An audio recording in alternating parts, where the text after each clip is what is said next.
بەرەزان سڵاو لە ئەڵلقەکانی ڕابردوودا باسمان لە مێژوو هۆکارەکانی دروستبوونی کۆمەڵی دارکەر و حیزبی هیوا و هۆکارەکانی هەڵوەشانی ئەو حیزبە و پەیوەندی و هاوکاری هیوا بە شۆڕشی 1940 بارزان و ڕۆڵیان لە دروستبوونی کۆمەڵی ژێکافدا کرد. لە ئەڵلقەی سێمی بەرنامەکەدا باز لە پەیوەندیەکانی حیزبی شوێعی و پارتی دیموکراتی کوردستان و گفتوگۆ و دانوستانەکانی نێوان حیزبی شوێعی و پارتی لەگەڵ حکوومەتی عێراق و پەیوەندیەکانی نێوان مەلا مستەفای بارزانی و عەبدولکەریم قاسم و هۆکاری تێکچوونی پەیوەندیەکانی نێوانیان و ڕۆڵی حیزبی شوێعی لەو نێوانەدا و کاریگەری و دەستکەوتەکانی ڕێکەوتنامەی 11 ئازاری 1970 و بارودۆخی مۆرکردنی ڕێکەوتنامەکە و ڕۆڵ و هەڵوێستی حیزبی شوێعی و سەبارەت بە ڕێکەوتنەکە و چەند تەوەرێکی دیکە و پەیوەندیەکانی نێوان قاسم لەم ئەڵلقەیەدا دەخینە بەرباز لەگەڵ سیاسەتمەدار و یاساناس بەڕێز دکتۆر مکەڕەم تاڵەبانی. دکتۆر جان دووبارە بەخێر بێ بۆ بەرنامەکە، خۆشحاڵ بووین بە ئامادەبوونت. دکتۆر من پێم خۆشە بڕێک لەسەر ساتەوەختی پەیوەندیەکانی نێوان مەلا مستەفای بارزانی و عەبدولکەریم قاسم بڕێک قسە بکەین. سەرەتا پەیوەندی نێوان ئەو دوو کارکتەرە سیاسیە پەیوەندێکی باش بوو، پەیوەندێکی لەبار بوو، بەڵام دواتر پەیوەندیەکە تێکچوو. هۆکاری تێکچوونی پەیوەندیەکە چی بوو؟ طبعاً وەکو زانراوە لە پاش شکستی شۆڕش لە کوردستانی ئێران بەڵێ مەلا مستەفا لەگەڵ نزیکەی 800 کەس لە بارزانیەکان ڕێگایان گرت بۆ یەکێتی سۆڤێت و توانیان بگەنە یەکێتی سۆڤێت. بەڵێ ماوەی نزیکەی 16 ساڵ لە یەکێتی سۆڤێت تامانەوە کە شۆڕشی 14 تەمووز سەریگرت لە عێراقا. مەلا مستەفا بروسکەیەکی بۆ عەبدولکەریم قاسم نارد، پشتگیری خۆی بۆ شۆڕش کرد، داوای کرد ڕێگە بدرێت کە بگەڕێتەوە بۆ کوردستان. عەبدولکەریم قاسم بەخۆشی وەرامی دایەوە و کەمە وڵاتی خۆتانەوە توانن هەموو وەختێ بگەڕێنەوە. مەلا مستەفا بڕیاریدا بگەڕێتەوە، بەڵام ڕووداوێکەیە لە کە شۆڕش سەرکەوت هێزی ئەمریکا لە لەبنان دابەزی و هێزی بەریتانیا لە ئەردەن دابەزی، بڕیاریان وابوو لە شۆڕش بدەن و بیخینکێن. لەو کاتەدا جەمال عەبدناسر لە مۆسکۆ بوو کە گەڕایەوە بۆ قاهیرە، بۆ ڕۆژ دووەمی گەڕایەوە بۆ مۆسکۆ، داوا بکات لە حکوومەت سۆڤێت کە پشتگیری شۆڕش بکات،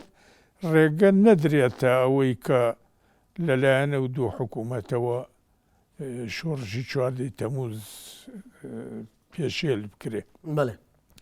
مەلا مستەفا کە ئەوەی بینی بوو لەو بڕوایەدا بوو کە جەمال عەبدناسر ڕۆڵێکی گەورەی هەیە بووە بۆ شۆڕشی 14 تەمووز، لەبەرەوە کە بڕیاریدا بگەڕێتەوە لە جیاتیەوە یەکسەر بێتە بەغا چووە قاهیرە، لەگەڵ جەمال عەبدناسرا کۆبووە و لە ئیزگەی تەلەڤیزیۆنەوەمانەوە پێشاندرا کە لەگەڵ جەمال عەبدناسرا نین بووە. عەبدولکەریم قاسم هەر لە پاش شۆڕشی 14 تەمووز دووبەرێکیە کەوتە ناو ڕێکخراوەکانی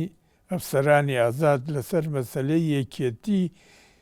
فەوری لەبین عێراق و لەبین مەسر. عەبدولکەریم قاسم تەرەفدار ئەوە بوو کە ئەمە ئەگەر بە شوورەتێک فەوری ئەمە ئەنجام بدرێت لەوانەیە سەر نەگرێ، چاکترەوەیە ئەم حکوومەتانە خۆیان جێگیر بکەن و سەربەخۆی خۆیان بچەسپێنن کە لە مستەقبەلا بتوانن نەوعا یەکبوونێک نەک یەکێتیەک لە نێوان ئەو حکوومەتە عەرەبی ئازادیەکانە ڕوو بدە. طبعاً بەشێ زۆر لە میلەت عێراق لەوانە کورد و عەرەبیش و میلەتانی تر تەرەفدارەوە بوون. جەمال عەبدناسر ئەویست زوو بە زوو یەکێتی لەگەڵ عێراقا بکات. بازێ لەو گروپانەی ئەفسەرانی ئازاد و بازێ ئەو حیزبانەی کە لە پاش شۆڕشی تەمووز بەشداریان لە حکوومەت کرد وەکو حیزبی ئیستیقلال و حیزبی بەعس و بازێک جەماعەتی تری، ئەمانە دژی هەڵویستی عەبدولکەریم قاسم وەستان. عەبدولکەریم قاسمیش کە ئەوەی بینی لە مەلا مستەفا ڕۆیشتە قاهرە و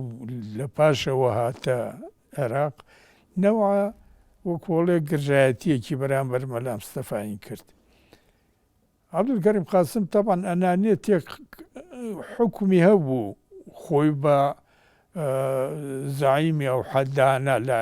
عێراقا و گەلێکیش لەو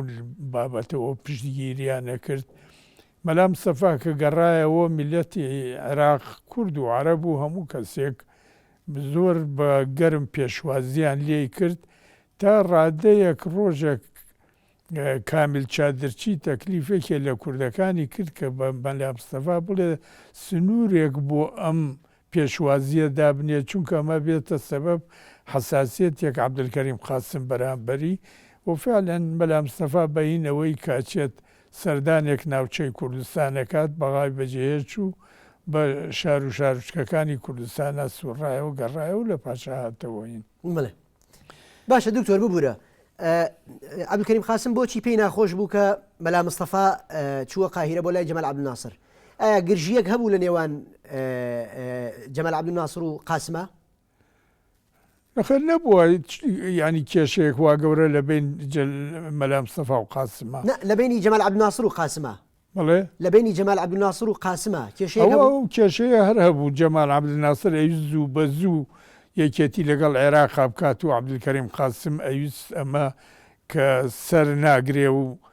زۆر ممکنە ببێتە سەبەب هەڵوەشانەوەی ئەم جۆرە یەکێتیە لە بین دەوڵەتە عەرەبەکان. و لە وەختەیە گەلێکیش لە ینی میلەتی عێراق بازێک لە حیزبەکانیشیان ئێسان تەرەفدار ئەوە بوون کە ئەم یەکێتی فەورێ زۆر لەوەیە کە سەر نەگرێت ئەگەر ڕوژ بدا هەڵبوەشێتەوە داوایان لەوە کرد کە ئەم حکوومەتانە تا ئاخر مەرحەلە بتوانن هاوکاری لەگەڵ یەکتریا بکەن بگەیەتە ئەو ڕادەی کە حکومێک فێدەرالی نەک یەکێتیەک تاوانەوەی حکوومەتە عەرەبەکان لە ناو یەکتریا ئەنجام بدرێ. طبعاً عەبدولکەریم قاسم تەرەفدارەوە بوو لەبەرەوە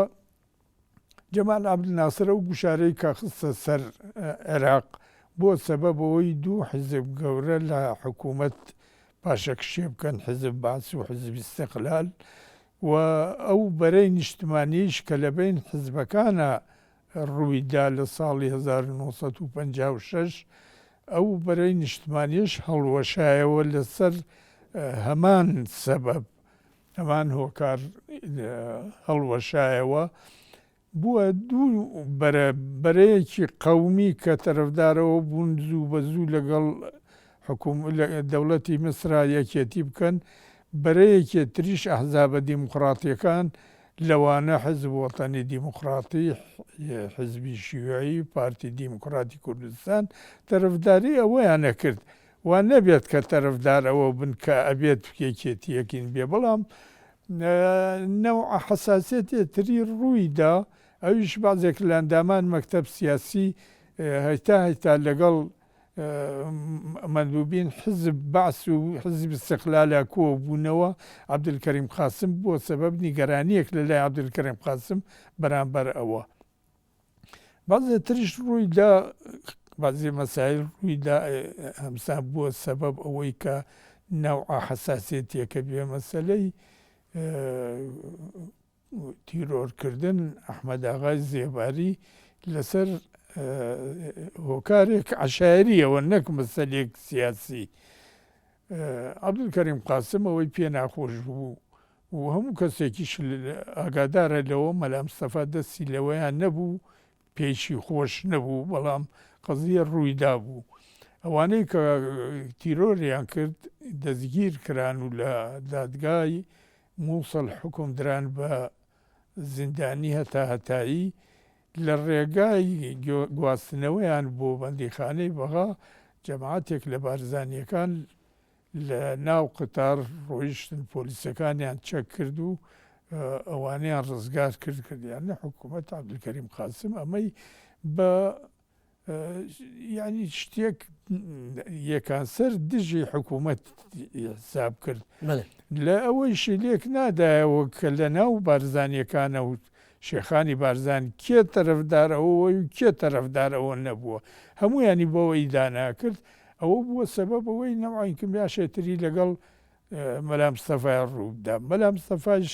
لێکی دایەوە کە قەزەیەک و عشایری ڕوویدا و ئەگەر عەبدولکەریم قاسم لە بەغدا لەو مەوقیفە نەبێت کە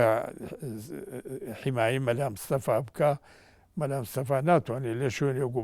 بەبێ کەس حیمایی خۆی بکە لەبەرەوە بەغدای بەجێ هێشت ڕۆیش بۆ مەنتیقەی بارزان ئەمە بووە سەبەب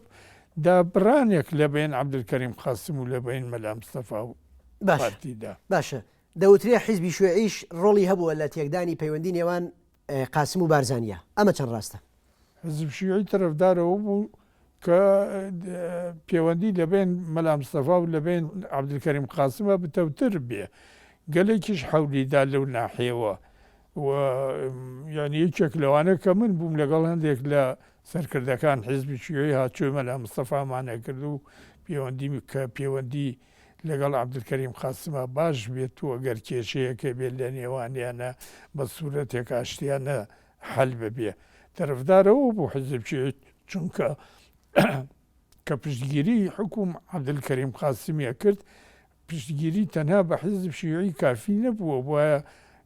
حزبەکان و ڕێکخراوەکان ترین نیشتیمانیش پشتگیری بکەن هەرچەندێک زیاد بن زیاتر ئەتوانێت مووقف حکوومەت بەهێزتر بکە لەو ناحیەوە تەرەفدارەوە بوو باشە بارودۆخی کورد بارودۆخی حیزبی شوێعی لە کۆدێتای ساڵی 1963 چۆن بوو طبعا مەسەلە دیارە کە هەر کە حکوومەت عەبدولکەریم قاسم ئەو دووبەرێکیە کەوتە بەینیان لەگەڵ بازێ لە گروپەکان ڕێکخراوەکانی ئەفسەری ئازاد و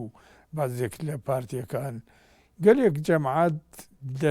دەستیان لەوە هەبوو کە حکوومەت عەبدولکەریم قاسم بڕووکێن یەکێک لەوانە جەمال عەبدولناسر کە لەسەر ئەو ڕێیە بوو کە هەر کەسێک ببێتە کۆسب لە بین یەکێتی لە بین عێراق و نابێ لا برێ طبعا دەسەڵاتشی بۆ ئەو قەزیە ئەو گروپە قەومیانە بوو کە بە سەرۆکایەتی عەبدولسەلام عارفین بوو حزب بازیش لەو تەرەفدارە بوو حزب استقلالیش لەو ناحیە بوو کە بازێک کێشە ڕوویدا لە بین حزبی دیموکراتی کوردستان و عەبدولکەریم قاسم ئەوانیش کەوتنە معارەزەوە جەماعەتێک زۆر یەکیان گردبوو بۆ ڕووخانی حکوم عەبدولکەریم قاسم هەرچەندێک هەموو نەتیجەی هەر یەک بوو بەڵام هەر کەسێ بۆ داخوازیەک خۆی ئەوەیە کرد وەکو مەسەلێ کوردی هەیەڵە لە ماتەمەنیە هەر کەسێ بۆ مردووی خۆی شیوەنەکە کورد بۆ قەزەی کورد ئینێ کرد باس بۆ ئەوە ئینێ کرد کە خۆی بێتە سەر حکوم عەبدولسەلام عارف بۆ ئەوەیە کرد کە یەکێتیە فەوری لە بین عێراق و لە بین مسر بێ بەڵام ئەمریکایەکان دەستێ گەورەیان هەبوو بۆ ئەوەی کە یعنی ناوە تەنسیقێک لە بین ئەم گروپانە بکەن بۆ ڕووخان عەبدولکەریم قاسم هۆکارشی ئەوە بوو عەبدولکەریم قاسم لە پاش و توێژ لەگەڵ کۆمپانیای نەوتا و گەیشتە ڕێگایەک داخرا و ڕێگای ئەوەی گردە ئەو ئەرزانەی کە لەلایەن کۆمپانیای نەوتەوە استثمار نەکراوە بە پێی یاسایەک لیان بسێنێتەوە لەلایەن کۆمپانیایەکی نیشتیمانی عێراقیەوە ئین بکرێ ئەمریکایەکان لە ڕێگای یەکێ لە خزمەکان عەبدولکەریم قاسم کە قاید فەرقەی یەکەم بوو عەبدولجەبار جوادی ناو بوو لە وچاندانێکە لە بەیروت پەیوەندیان لەگەڵیا کرد کە کە ئەو هەڵویستیان بگەێنێتە عەبدولکەریم قاسمە ئەگەر لە کاتێکە ئەو یاسایە نەکات ئەوان مستعیدن داواکانی جێبەجێ بکەن ئەگەر بیکات بە ئاشکرا پێڵێن بۆ ڕووخانی حەولەدا وەکو سکرتێری پارتی بەعز لە بازێ جێگایە وتی ئێمە بە قتارێک ئەمریکی گەیشتینە حکوم لە ساڵی 63 لە ساڵی 63 ئەوان و گروپانەی کە لە بین خۆیان نەڕێکەوتن بۆ ڕووخانن عەبدولکەریم قاسم و چەند جارێک تاکۆبوونەوەیش لە بین هەندێک ممەسلین پارتی دیموکراتی کوردستان و حزبی باس و جەماعەت عەبدولسەلام عارفە ڕوویدا بڕیاریاندا کە ئەو حکوومەتە بڕوخێنن لە ساڵ 63 ئەمە لە 8 شوباتی 63 ئەمە ڕوویدا و ئەو انقلابە کرا لە زەد عەبدولکەریم قاسم طبعا حزب شیوعی دژی ئەو انقلابە بوو لە هەموو ناحەیەکەوە ئەوەن لە ناحەیەەوە کە بێتە سەبەبەوەی وەزع لە عێراقا بە تەواوەتی تێکچێ لەو بڕواایەشان نەبوو ئەو حکوومەتە بێتە سەر حکوم کێشەکان عێراق چارەسەر بکا و لەوانە کێشەی کورد لەبەرەوە دژێ و پشتگیری عەبدولکەریم قاسمی کرد و بەرهەڵستی انقلابشی کرد بەڵام کۆڵێت گەلێ هێز یەکی گرده بوو دژ عەبدولکەریم قاسم و عەبدولکەریم قاسم خۆشی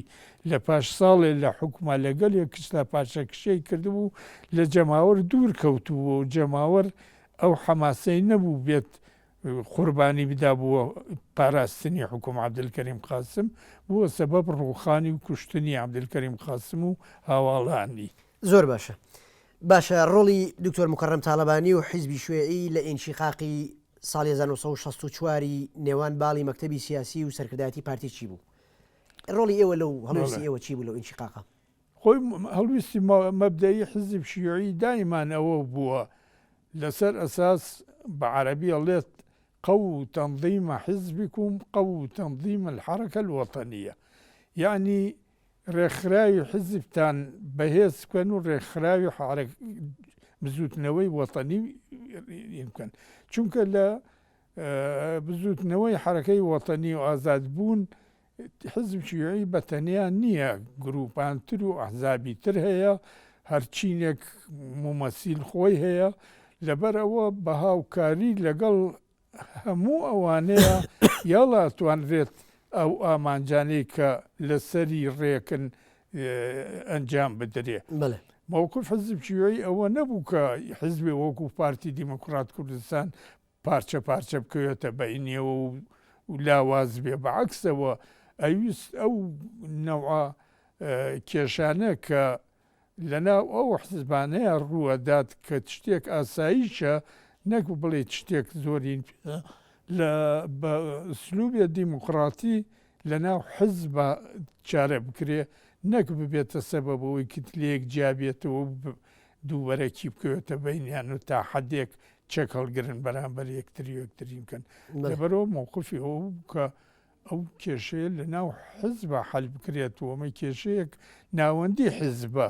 علاقەی بە حزب شیوعی نییە بەڵام حزب شیوعی هەڵوێستیەوە بوو ئەمە بەم جۆرەیە حەل بکرێ لەبەرەوەش گوشارێک خستە سەر عەبدولکەریم قاسم و لە پاش ئەوە ئەو حکوومەتانەی کە هات لە پاش ئەوان گوشاری خستە سەریان کە ڕێگای ئەوە بگرن لەگەڵ بارزانیە کە کێشەکە لەگەڵ ئەوایە لەگەڵ بارزانیە بتوان وتوێژ بکەن و چارەیەک بۆ کێشەی کووردا بنێن لەینە. بەڵێ باشە ئەوترێت لە ساڵی 1965 کە تۆ لە زیندان ئابیت بە بڕیاری وەزیری ناوخۆ سوبحی عەبدولحەمید ئازا دەکری حەوت کەسی تریش لەگەڵ تۆ ئازا دەکرێن پەیوەندی تۆ لەگەڵ سوبحی عەبدولحەمید وەزیری ناوخۆی ئەو کاتە چی بوو؟ بە هەزاران لە شیوعی و لە مؤیدین حزب شیوعی لە دیموکراتیەکانە دەستگیر کران و گەلێکیش ینی بە سەتانیان لێ کوژرا لە ژێر ئەشکەنجە و لە ملاو لەولایە یەکێ لەوانەیە کە دەستگیر کرا من بووم لەو کاتەیە مفتش عام وزارەتی ئیسلاح زراعی بووم لە پاش دەستگیرێک چەند مانگیدا من ئیحالەی محکەمەی شۆڕش کرام لەسەر ئەساس ئیفساد نظام الحکوم کە لەگەڵ عەبدولکەریم قاسمە هاوکاریم کردووە اتهام ویانە کرد کە من تەنها شیوعیم تاعینە کرد لە ئیدارەی انحسار توتن و ئەمانە بەڵام لە پاش محاکەمە و لە پاش گوێگردن لەین محکەمە بڕیاریدا کە ئەڵێم ئێمە وجدانیەن قەنەعەتمان کرد کە بەو جۆرە نییە کە پاک بووە لە وەزیفەیە و محاید بووە و ئەو جۆرە جیاوازی لە ناوینا نەکردووە بەڵام لەسەر شتێک ئین لەسەر گوشار حاکم عسکەری عام کە ڕەشید موسڵح بوو لەسەر کتێبێک کە لە هیچ وەختێک قەدەغا نەکرابوو لە زەمان عەبدولکەریم قاسمەوە و لە پاش انقلابە ئەمەیان لە ژوورەکەما دۆزی بوو لە پاش 6 مانگ هین منیش نەبوو 3 ساڵیان حکومدام لەسەر ئەو کتێبە 6 مانگیش لەسەر ئەوی کە ئەندام بوومە لە بزوتنەوەی ئاشتیانەی نێودەوڵەتی کتێبەکە هی تۆ نەبوو هی کێ بوو کتێبەکە بەناو تەحالف بین العمال والفلاحین بە نووسینی لێنین بوو لە ئەساسا باس ئەوە کە چۆن کێشەی زراعی لە یەکێتی سۆڤێتا چۆن حەلکرا مەسەلە ئەوە نەبوو کە بڵێ مەسەلەی شیوعی توشتراکێتەوەمانە یانی من وەلە ئەو کتێبەی من نەبوو بەڵام من خوێنی بوو ئەو کتێبە هەر کتێبێک کە باس کێشەی چارەسەرکردنی کێشەی زراعیە کرد لە وڵاتان تر حتا ئەوەی کەشا ئێران لە ئێران کردی منم خوێنیەوە و کۆ بزانم چ نەوە تەجروبەیەکە و خۆمش ئامادە کرد بۆ ئەوەی کە لە مستەقبەلا شتێک لەسەر ئەزمون تەطبیقکردنی یاسای ئیسلاح زراعی لە عێراقا بنووسم لەبەرەوە ئەوەیان کردە ئەساسێک بۆ حکومدان من کە حکوم درا منیان ناردە سجن بەغا ئەو وەختە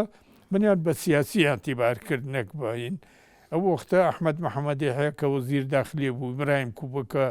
وەزیر ئابووری بوو ئەوانیش حکوم کرابوون منیان بردە لایەوە ئەو سێ کەسە ئێمە لە عێراقا بە سیاسیدان ڕای حکوم کرای بەڵام من سێرم کرد بە تاقوتەنیا لە بین ئەو دوو کەسێ زۆربەی تقریبا 1800 کەس لە شوێیەکان لە دیموکراتیکان لە سجن سەحراوی نگورە سلمانن من چی بکەم لە بەغایە ئەبێ بچمە ناوەوان داوام کرد کە من بگوێزنەوە بۆ نگورە سلمان وەلام هاتەوە لە حاکم عسکەری ئەمەڵێ گەرواز بێنێت لە شوێت ئێمە بەرەڵایەکەین نەک گواستنەوەی بۆ نگورە سلما وتم نایکەم منیان گواستەوە بۆ نگورە سلمان چوون لە نگورە سلمان مامەوە لە پاش چەند ساڵێک کە حکوم بردەسەر ڕۆژە بروسکەیە کاتەڵێم کە ڕەمتاڵەبانی بنێرن بۆ ئەمن عامە لە بەغا نەمزانی بۆ چیە من وامزانی قەزیە تریان لەسرم تۆمار کراوە و ئەیانوێت دووبارە حکوم بدەن کە چوم هەفتەیە مامەوە لە ئەمن عامە بابە منیان بۆ چیە ناوە نەیانەزانی دوای ڕۆژێک مدیر عام ئەمن عام ناردێ شوێنم وتی وەزیر داخلیە بتبینێ نەمەزانی وەزیر داخلی کێیە لە ڕۆژ دیارە کراوە منیان برد بۆ وزارە داخلی کە چوومە ژوورە سێم کرد سوبحی عەبدولحەمیدە سوبحی عەبدولحەمیدم لە کۆنەوە ناسی بە ئەتیبارەوەی یەکێ بوو لە قەومیەکان لە وەخت خۆیە ئەم ناسی زۆر بە گەرمی پێشوازی لێم کرد و ئاعتیزاری کرد و ئەوەین کرد کە ئێوە غەڵەتتان کرد ئێمە غەڵەتمان کرد کەس لە عێراقا نەما غەڵەت نەکا لەبەرەوە وتی بڕیارمان داوە کە بەرەڵات بکەین وتم باشە بەرەڵام کەم خەینە تشەکرەکەم بەڵام حەوت کەسەن لە مەتقەی کوفری یەکی 7 ساڵ و 10 ساڵ حکوم کراون لە نگورە سەلمانن یعنی ئەمە زۆر سوکایەتیە بۆ من دەرچوم و ئەوان لە حەبسخانە بمێن من ئەوانیان کردوەتە شوێی وتی باشە ناوەکانی بدە ناوەکانمدا پێی بروسکەی نووسی ئەوان شیانێنە لەگەڵ منە ئازاد کران لە سجنە باشە ئەوتریا ئەو ڕۆژگارە زۆربەی قیادەی حیزبی شوێعی لە کوردستان بوون جگە لە دکتۆر مکەڕەم تاڵەبانی تۆ بۆچی لە بەغا مایتەوە حزب شیوعی ئەوانە ڕزگاریان بوو لە کوشتن و بڕینی باسیەکان و قەومیەکان کە لە کوردستانە بوون لە وەختەیە باسیەکان داوایان کرد لە مەلا مستەفا ئەوانە تەسلیم بکات چووکە وتوێش کەوتووە بین مەلا مستەفا و حکوومەت لە عێراقا بۆ چارەکردن کێشەی کورد مەلا مستەفا ئەوەی نەکرد یعنی مووقفێ پیا و ڕاستی بڵێ مووقفێ زۆر پیاوانە وێستا وتی مستەحیلە من ئەمانە تەسلیم ناکەم مانەوە لێوانە من کە لە سجن دەرچووم لە بەغا مامەوە نەچوومەوە هین بەڵام حزب پەیوەندی لەگەڵ ما کردی حزب وا نەبوو لە بەغا تەنزیمات ئەومانەی نەبێ بەڵام سەرکردایەتی و قیادەی لە کوردستانە بوو هەر ڕاستن کە دەرچووم پاش چەند ڕۆژە حیزب پەیوەندی لەگەڵ منا کرد و دووبارە کەوتمەوە بە سوورەتێ نهێنی لە نەشات حیزبیە لەبەرەوە لە بەغا مامەوە. زۆر باش زۆر باشە پشوویەک وەرەگرین و دواتر بەردەوام بین بەڕێزان پشوویەک و پاشان ئەگرینەوە بۆلاتان.